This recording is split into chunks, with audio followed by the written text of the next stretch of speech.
হত্যাকারীর বিচার হবে।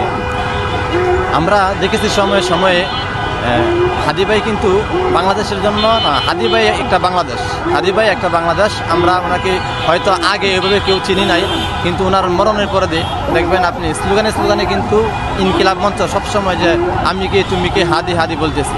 আজকে বাংলার সকল মানুষের চাওয়া পাওয়া একটাই যে হাদির খুনিদেরকে প্রকাশ্যে আনে ইনসাফের সহিত বিচার করা, মানে কতলের পরিবর্তনে কতল। আমরা চাই হাদির যেই হত্যাকারী বা তাকে যারা লালিত পালিত করেছে, তাকে যারা টাকা পয়সা অনেক আপনারা শুনেছেন, অনেকেই দেখেছেন যে তার সাথে একটা লেনদেনও হয়েছে। আমরা চাই উপদেষ্টারা দ্রুত কারা সেই টাকা তাদেরকে আদান প্রদান করেছে সেটা জাতির সামনে স্পষ্ট করতে, জাতির সামনে প্রকাশ করার জন্য। যতক্ষণ পর্যন্ত হাদি ভাইয়ের বিচার না হবে আমরা এই যে রাস্তায় বসলাম, ইনশাল্লাহ বসে থাকবো। ইনকিলাব মঞ্চ যে সিদ্ধান্ত নেয় সেই সিদ্ধান্তের উপরে আমরা অটল থাকবো ইনশাল্লাহ। ধন্যবাদ।